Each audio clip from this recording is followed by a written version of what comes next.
मैं भी जानता था कि वीडियो सबसे हायर पोस्ट होता है, डीएसपी हायर पोस्ट होता है, लेकिन जब ये पास किए तो गांव वाले कहते हैं कि जी अच्छा वीडियो से थोड़ा सा नीचे रैंक होगा। लेकिन आपको बता दें कि जो इनका पोस्ट है सहायक योजना पदाधिकारी, सहायक योजना पदाधिकारी पोस्ट पे पास किए हैं। और सबसे बड़ी खासियत ये है इनकी कि इन्होंने पटना में आज तक कोई कोचिंग नहीं किया। और दूसरी खासियत ये बताता हूँ कि ये जनवरी में रेलवे में ज्वाइन कर चुके थे टेक्नीशियन के पोस्ट पे, मुगलसराय में पोस्टर थे। चाहते तो चलो भाई एक नौकरी लग गई, अब क्यों प्रयास करें, लेकिन ये अपना प्रयास करते रहें और अपने महत्वाकांक्षाओं को दबने नहीं दिए। और ये अपने गांव में रिकॉर्ड बनाए, गांव के हमको लगता है 8-10 किलोमीटर एक रिकॉर्ड बनाए कि उस गांव के सबसे अच्छे पोस्ट पे ऑफिसर बने। ये राजपत्रित पदाधिकारी जो होता है ये गांव के बनने वाले ये पहले व्यक्ति हैं। पर्सनालिटी से अगर इनको ऐसे रोड पर चलते हुए देखे तो चलो कोई आम विद्यार्थी है। सबसे पहले आपका स्वागत है मेरे चैनल में। और सबसे पहले कि सब बहुत बहुत बधाई आपको इस पद के लिए। आपको और आपकी टीम को जो है मेरी तरफ से बहुत बहुत धन्यवाद। चलिए ये हम शुरुआत करते हैं कि हम अभी जहाँ बैठे हुए हैं ये विद्यार्थी रूम है, अभी भी ये विद्यार्थी जीवन ही जी रहे हैं। सबसे पहले जब रिजल्ट पता चला, कैसे पता चला आपको?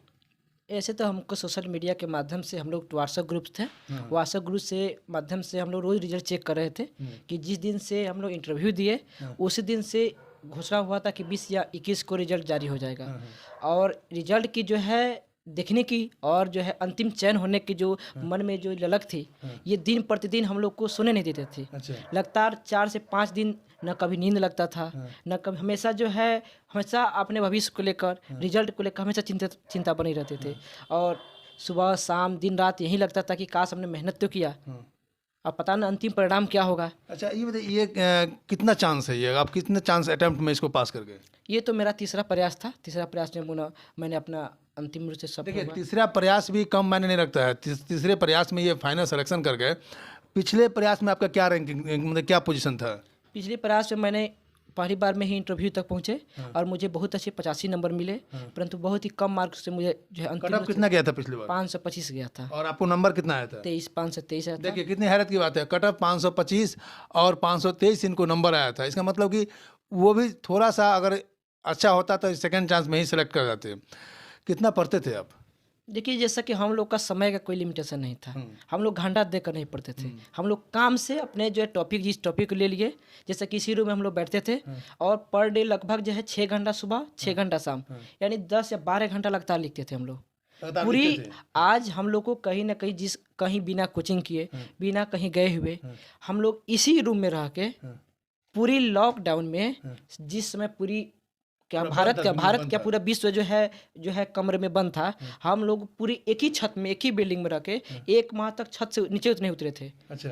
हम लोग पूरी समर्पित कर दिए थे कि नहीं, नौकरी लेकर जाएंगे, भले मर जाएंगे लेकिन नौकरी लेना ही लेना है। नौकरी लेके जाएंगे। चलिए एक बार रूम दिखाइए, ये कोरोना का फायदा उठाया, लॉकडाउन दिखाइए एक बार चारों तरफ रूम। ये रूम है, ये विद्यार्थी का रूम है। आप देख सकते हैं छोटा सा सिलेंडर है, जैसा एक कुकर है, उसी में दाल भात चोखा सब बन जाता है। कढ़ाई है, कभी भुजिया बनाने का मन हुआ तो उसमें बना लेते हैं।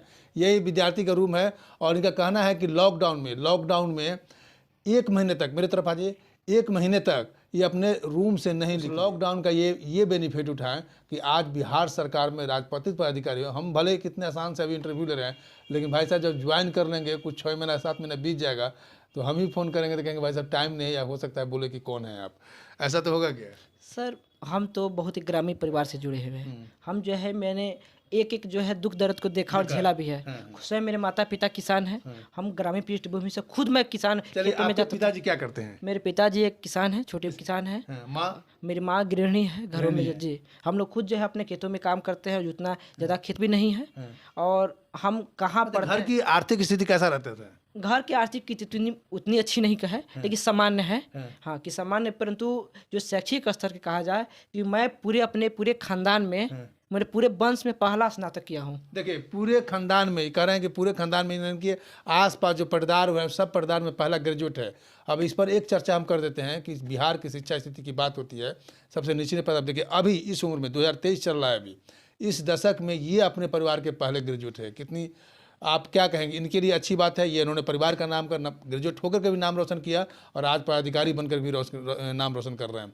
आप ये बताइए कि घर वाले को जब आप पढ़ते थे, लेकिन आपकी आर्थिक स्थिति जो कह रहे हैं कि सामान्य स्थिति थी आपकी, तो माँ पिताजी आपको ये नहीं कहते थे कि बेटा कोई नौकरी कर लो प्राइवेट या काम करो यहाँ करके? शुरुआती दिनों में मेरी एज भी बहुत कम है और शुरुआती दिनों में मैं मूलतः सरकारी स्कूल से पढ़ा हूँ। मेरी अच्छा, प्राथमिक सरकारी स्कूल से पढ़ते हैं? हमेशा शुरू से सरकारी स्कूल से पढ़ा हूँ। 10वीं तक जो है अपने हाई स्कूल से पढ़े, फिर जो है अपने जिला के 5वीं चंपारण से है महारानी जानकी कौर महाविद्यालय बेतिया से मैंने वहाँ से इंटर किया, ग्रेजुएशन किया वहाँ से। और फिर नालंदा विश्वविद्यालय से खुला विषय मैंने हिंदी साहित्य से मैंने एमए किया हुआ है वहाँ से। अच्छा, हिंदी से आपने एमए किया? जी सर, हिंदी से किया है और मेरा बीपीएससी में भी हिंदी भाषा और साहित्य मेरा वैकल्पिक विषय रहा है। मतलब ग्रेजुएशन आपने किया नालंदा ओपन यूनिवर्सिटी से? नहीं सर, नालंदा हमने ग्रेजुएशन किया है बाबा साहब भीमराव अम्बेडकर बिहार में, जो अपने मुजफ्फरपुर गांव के से। कॉलेज से? जी सर। यूनिवर्सिटी आपका मुजफ्फरपुर हो गया? जी सर। और मैट्रिक किया गांव के स्कूल से? जी सर, मैट्रिक और नालंदा ओपन यूनिवर्सिटी से आपने मैंने एमए एमए कर किया लिया? है। ठीक है। चलिए, अब एक चीज़ आपको और खुलासा कर देते हैं। इन्होंने जो ग्रामीण क्षेत्र से हैं, इनके घर की स्थिति उतनी अच्छी नहीं थी, ये प्राइवेट स्कूल में नहीं पढ़े, लेकिन आपको हम बता दें कि परिवार वाले, गांव वाले या शहर के लोग, बहुत लोग कहते हैं कि अच्छे एजुकेशन के लिए अच्छे बड़े बड़े स्कूल में जाते हैं। ये कोई मतलब नहीं रखता है। इस शिक्षा का ऐसा चीज़ है, बच्चे में ललक होना चाहिए, छात्र में एक ललक होनी चाहिए पढ़ने की। ये नालंदा ओपन यूनिवर्सिटी से एमए किए, मुजफ्फरपुर बीआर यूनिवर्सिटी से इन्होंने ग्रेजुएशन किया और गांव के स्कूल से मैट्रिक इंटर करके आज बिहार सरकार में राजपत्रित पदाधिकारी, सहायक योजना पदाधिकारी के पद पर कार्यरत होने जा रहे हैं। क्या कहेंगे उस विद्यार्थी को जो सफल नहीं हो पाते हैं? सर यहीं पे मैंने मेरे जो दोस्त लोग हैं इन्हीं लोग भी कई बार उतार चढ़ाव देखा। स्वयं मैं ही उठे गिरे, लगातार मेरा रिजल्ट गिरते रहा। मैं 1 नंबर 2 नंबर से इतना सिका रहा हूँ, परंतु मुझे अपनी मेहनत पर विश्वास था। तो मैं जो आगामी जो तैयारी कर रहे हैं या मैं दोस्त के लोग के बीच में जो हम लोग कई तैयारी की, हम लोग सभी ने समान जितना स्तर से हो सका हमने सभी मेहनत किए, लेकिन सफलता कुछ ही लोग को मिलती है। जैसे कि समय के अनुसार सबको मिली, सही बात है। परंतु आप अपनी मेहनत पर विश्वास रखिए, अपनी काबिलियत पर विश्वास रखिए और निश्चित रूप से आपकी मेहनत रंग लाएगी। और कहीं देर होती है लेकिन अंधेर नहीं होती अंधेरा है। नहीं होता है। चलिए, हम लोग एक बार इंटरव्यू पर डिस्कस कर लेते हैं। जब आप इंटरव्यू देने के लिए गए तो किस तरह के सवाल, मतलब कितने दिनों का इंटरव्यू हुआ? आप पिछला और ये दोनों को कंबाइन कर सकते हैं। पिछला इंटरव्यू मेरा बहुत अच्छा रहा है। उसमें मेरा इंटरव्यू लगभग 25 मिनट चला था। लगभग 50 से 60 क्वेश्चन पूछे गए थे। 50 से 60 सवाल है। कुछ सवाल के जिक्र कर सकते जैसे कि हमको वहाँ से सिचुएशन पे ज़्यादा पूछा गया कि अगर मान लीजिए आप पटना में आपकी पोस्टिंग होती है, आपके मम्मी पापा घरेलू है, आपको कहते हैं कि पटना में घर खरीद दो, गाड़ी खरीद दो, तो क्या कीजिएगा? फिर जो है आप मान लीजिए आप कैसे एक ईमानदार ऑफिसर बनेंगे, आप अगर आप कैसे ईमानदार हैं, आप जो है अपने गांव को कैसे आगे निकालिएगा। 8 मिनट हो गया? अच्छा ठीक, हाथे उठाए तो समझ जाते हैं। चलिए, चलिए कोई बात नहीं है। तो ये ऐसे क्वेश्चन सिचुएशन पे, यानी वो बोर्ड जो थे हमारी नॉलेज जानना चाहते थे और हम कितने ईमानदार है वो जानना चाहते थे। तो उसमें मुझे बहुत ही बेहतर मार्क्स मिला और मुझे पूर्ण विश्वास था कि मैं अंतिम रूप से चयन होऊंगा। परंतु मतलब कॉमन क्वेश्चन पूछते थे? नहीं, कॉमन से साथ सिचुएशन बेस्ड ज़्यादा। सिचुएशन बेस्ड, जैसे कि आप- सब्जेक्ट से भी? जैसे हाँ, सब्जेक्ट से भी बहुत कम पूछा गया, लेकिन सिचुएशन उनको लगा कि बच्चा भी समझदार नहीं है, समझदार लगा? आप देखने से भी लगते हैं कि बच्चे ही हैं। बच्चे की तरह हम पे इसीलिए सिचुएशन में ज़्यादा पूछा गया। हाँ, ये कि जैसा कि मान लीजिए maturity आपका check जी कर रहे सर, कि राजद्रोह कानून क्या है, क्या लगता है आपको, रहना चाहिए कि नहीं रहना चाहिए, रहना चाहिए तो क्यों रहना चाहिए, क्या संसद भवन बनना चाहिए कि नहीं बनना चाहिए, फिर उसका विरोध क्यों हो रहा है, आप रहते तो क्या करते। तो ऐसे जो है विरोधाभास क्वेश्चन हम पे प्रेशर दबाए डाला जाता है, लेकिन हमने बहुत बेहतर तरीके से उसका जवाब दिया और मुझे बहुत ही अच्छे मतलब एक ही वही सवाल पर बात करते हैं कि संसद रहना चाहिए, बनना चाहिए, नहीं बनना, इसका जवाब क्या दिया आपने? तो हमने वहाँ बताया कि सर जिस प्रकार से सरकार द्वारा जो संसदें बनाया गया कि सेंट्रल विस्टा प्रोग्राम के तहत लगभग 1000 रुपया खर्च किए, लगभग 1000 करोड़ रुपया खर्च किया जाएगा। तो उस दौरान जो है लॉकडाउन के द्वारा हमारे अर्थव्यवस्था सर बहुत ही नकारात्मक स्थिति से गुजर रही थी।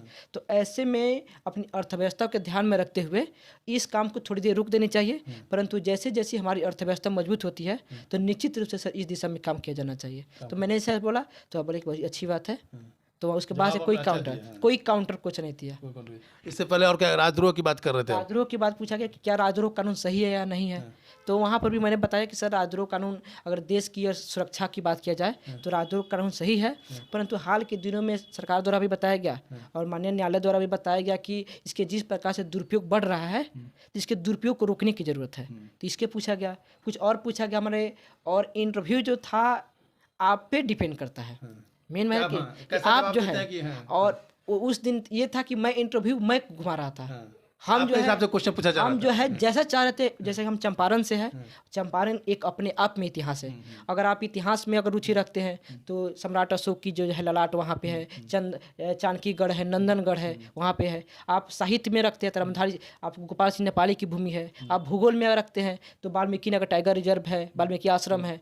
यानी चंपारण अपने आप में जो है समृद्धशाली इतिहास रहा है। तो यहाँ और चंपारण गांधी जी का चंपारण सत्याग्रह हमारे बिहार से हुआ, बेतिया से हुआ। तो मैं इस दिशा में उनको 3-4 बार मोड़ दिया और यहाँ से लगभग मुझे 10 क्वेश्चन पूछा गया और मैंने सब में अच्छा से अच्छा जवाब दिया। इसलिए आपका लंबा इंटरव्यू, अगर इंटरव्यू अच्छा होता तो लंबा इंटरव्यू होते चला और जाता है। आपकी बार जो इंटरव्यू रहा इसमें मेरे तरह से बहुत गलत तरह से बिहेवियर हुआ। मान से 5 से 6 मिनट मुझसे इंटरव्यू लिया गया और 2-2 क्वेश्चन पूछा गया और कह दिया अब बस जाइए। तो मुझे अभी तक नंबर नहीं मालूम है, लेकिन ये है कि मुझे कि उतना अच्छा नंबर नहीं मिला होगा, परंतु लेकिन आपका रिटर्न में नंबर अच्छा रहा मेरा मेंस बहुत अच्छा गया था। मेंस पे मुझे था कि कितना भी नंबर मिलेगा मेरा रिजल्ट होगा। अगर मुझे 10 नंबर ज़्यादा मिल जाता तो आज मैं एसडीएम होता। अच्छा, एक क्लियर कर लेते हैं। आप ईमानदारी से नौकरी को प्राप्त कर लिए, कुछ लोग के मन में ये भ्रम होता है कि सरकारी नौकरी पैसे दे करके होता है, इस बात को आप स्पष्ट कर सकते हैं? सर मैं जिस पृष्ठभूमि से हूँ वहाँ से 5 रुपया 500 के बराबर है मेरे घर का। अब 500 रुपया 5 लाख के बराबर है। जो व्यक्ति अपना स्थिति नहीं समझता वो कैसे दूसरा को दे सकता है?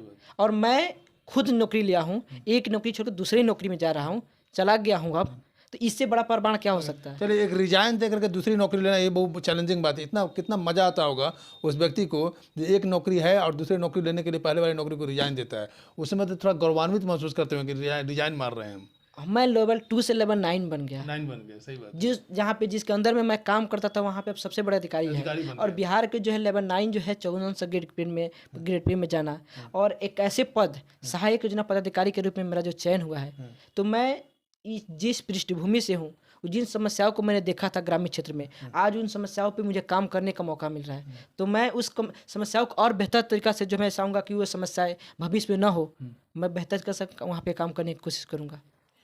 चलिए, आपके लाइफ में, स्टूडेंट लाइफ से लेकर बचपन से लेकर कुछ ऐसा स्थिति रहा होगा कष्टदायक कि आपको लग रहा होगा कि कब ये समय बीते? सर ये तो ग्रेजुएशन तक तो कहीं ना कहीं मैं माता पिता से बोलते आया।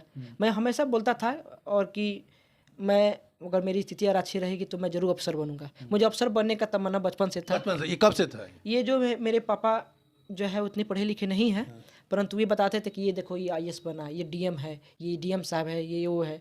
तो मेरे मन में भी लगता था कष्ट कहीं ना कहीं मेरे पापा के जो दिल में एक किसी प्रकार की एक जो ललक है, जो उनके सपना अधूरा रह गया।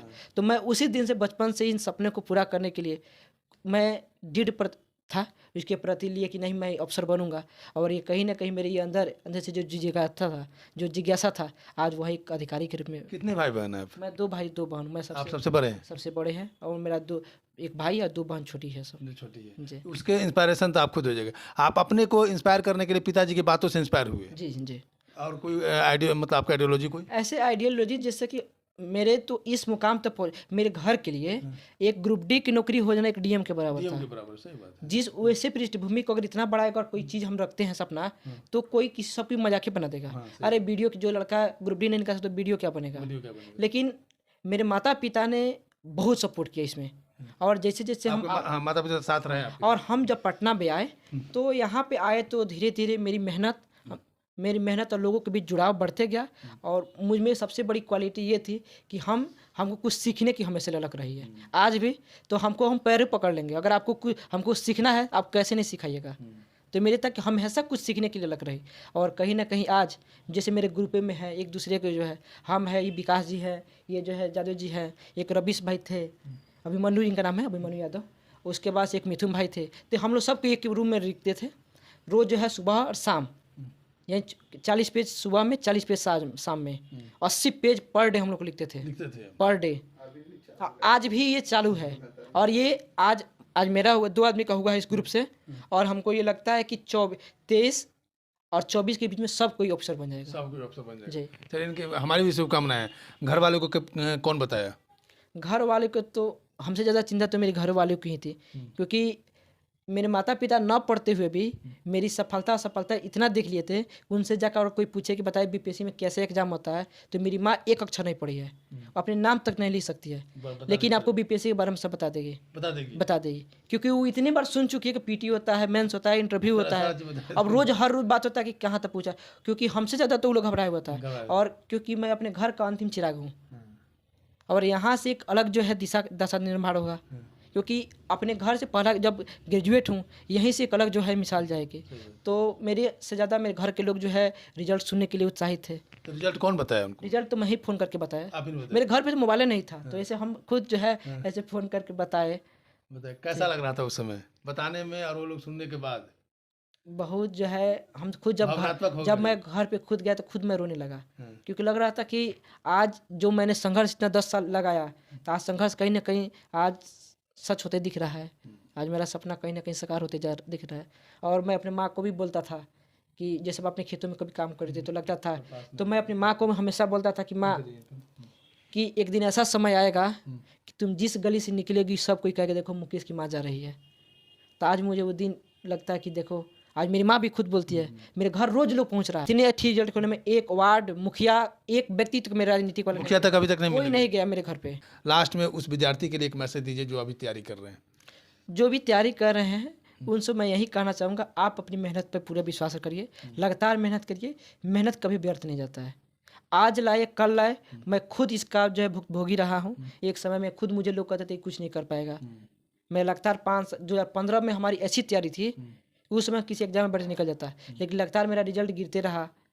मैं कई सफलता को मैंने देखा, मेरे दोस्त लोग भी देखे, लगातार गिरते उठते। और इसका उदाहरण खुद इन लोग बताते हैं कि देखो मुकेश, आपकी मेहनत कहीं ना कहीं आज रंग लाई थी। और मेरे ग्रुप, व्हाट्सएप ग्रुप पे भी यही सब मैसेज कर रहे थे, आखिर मुकेश आपका मेहनत रंग ला दी। तो मैं यही कहना चाहूँगा, आप भी मेहनत करिए, निश्चित रूप से रिजल्ट होगा, आज नहीं तो कल होगा।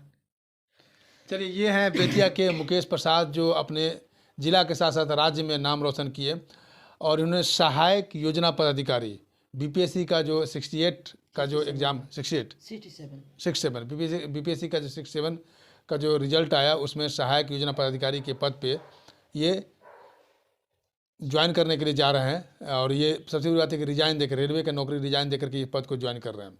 ये अपने परिवार में पहले ग्रेजुएट हैं, ये अपने परिवार के साथ साथ अपने गांव में सबसे पहले आलाधिकारी बने हैं, राजपत्रित पदाधिकारी बने हैं, जो अपने गांव का नाम रोशन कर दिए। और सबसे बड़ी बात है कि इनका एक मैसेज है कि जो विद्यार्थी तैयारी कर रहे हैं तो अपनी मेहनत पर विश्वास करें, और आपका मेहनत बेकार नहीं जाएगा, जिन्होंने जैसा इन्होंने मुकाम पाया। मैं शंभू कुमार, कैमरा जर्नलिस्ट राजेश के साथ, पटना। अगर मेरे चैनल को लाइक और सब्सक्राइब नहीं किए तो लाइक करें, सब्सक्राइब करें। Thank you so much.